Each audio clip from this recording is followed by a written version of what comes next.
Hello, today I'm going to go over the Magura MT5 brakes that I've installed. This is probably my most requested video. These are the levers. They look pretty sick. And I painted the caliper rings red. Those little rings come silver. Painted them red. I think they look sick as hell. Still got the stock rotor on the back because the bolt pattern is proprietary and I can't find a good replacement. And on the front I've got the Magura floating front rotor. I have a review of that in a previous video. I'm about to take the bike out. I'm going to go over my experience with these, installing them as well as riding with them, how they feel doing wheelies, stopping power, modulation. Let's check it out. One of my favorite things about these brakes that I forgot to mention is that if you look at them from the top, you can see exactly how much brake pad you have left. On the stock brakes, if you wanted to see how much pad you have left, you'd have to take the pads out, and that can take a lot of time if you want to do it every ride. But with these, before I ride, I can just look through the top and say, okay, I got enough brake pad, and that's really great for peace of mind and saves you some time safety checking. Alright, I'm out here on the bike. I got the MT5's front and rear installed. I'm going to have a little bit of a story time telling you how I got here, and I'm going to give you all my opinions on these brakes.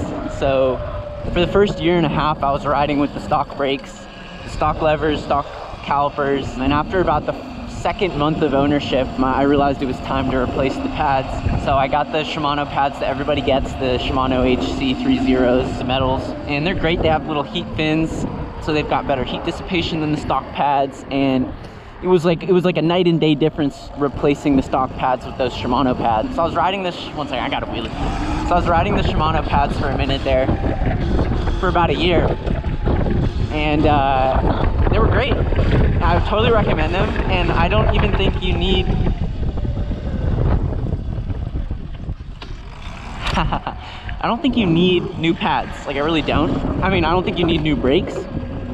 The stock brakes with the pads, the Shimano pads, is all you need. It really, like, for almost any type of riding, that's all you're gonna need.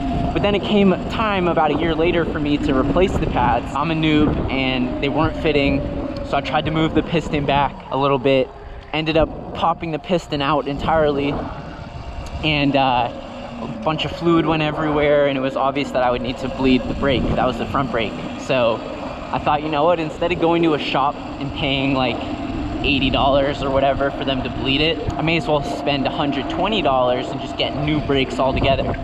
So that's what I did. I ordered these Magura MT5s, but then it took me a while to find somewhere to actually install the brakes. That was annoying because I had them and I didn't have a front brake, and I could not find a shop that was willing to install them. Even shops that had worked on my bike previously, like bike shops, they said they weren't comfortable doing the brakes just because the liability is too high. So there was literally like a month there where I had two sets of Maguras, and I was just riding with no front brake and still my stock rear brake. I was going to ride outs with no front brake, and she was crazy. And then I decided, you know what, I'm tired of waiting to find somebody to do it for me. I'm just gonna do it myself. Went on YouTube. Magura has some awesome tutorial videos. So I went to Home Depot, I bought some tools, I did it all myself. It took like an hour. You know, obviously putting the caliper on is straightforward. You just have those two Allen keys, but the way the brakes come, they come with like a hose that's too long. The hose is like this thing. So the hard part was like re-lengthening the hose, and if you do it right, you don't need to re-bleed the brakes. So my goal was to do it right, and it worked out. It was my first time. I got both the front and rear on. It took about an hour. The hoses are the right length, and yeah, I've been riding the Maguras ever since. It's been about a month now, and I didn't want to make this video until I had a lot of time to ride these brakes. I don't want to recommend something like brakes without having a lot of testing done, because they're easily the most important part of the bike. It is the brakes. And I'm actually pretty low on battery, so I'm going to be taking it easy on this ride. Even when you're running like a higher power, it still feels like the same control that you have on the stock brakes, which, like I said, I think that's all you need. The levers are so nice. They're so smooth and controlled. On the stock brakes, it sort of felt like you hit the brake, nothing really happens. You hit a little harder, and then they like lock up. There's not as much modulation on these. Like, you just barely tap the brake and you can feel it engaging. And because of that, you have so much control. I'm gonna go do a quick test. I'm gonna go really fast and then just slam the brakes and see how fast I slow down.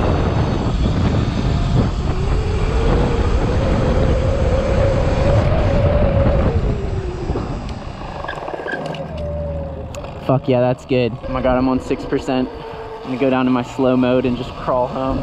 I think for the price, biggest bang for your buck is with these brakes. I've heard it from other Sur Ron riders that recommend these. There are the MT7s. Those are literally the exact same brakes. They just have like one extra point of adjustment on the lever. All right, I hope this video was insightful. There's not too many videos on YouTube about Sur Ron brake modifications, so I hope this helps some of you out looking for some info like I was. Go ahead and smash that subscribe button. Follow me on Instagram at Sur Ronster. I post a lot of updates to my story, just what I'm doing day by day, and also new videos like this one. And yeah, I'm at like 2%. So let's see if I get home. Thanks for watching, guys.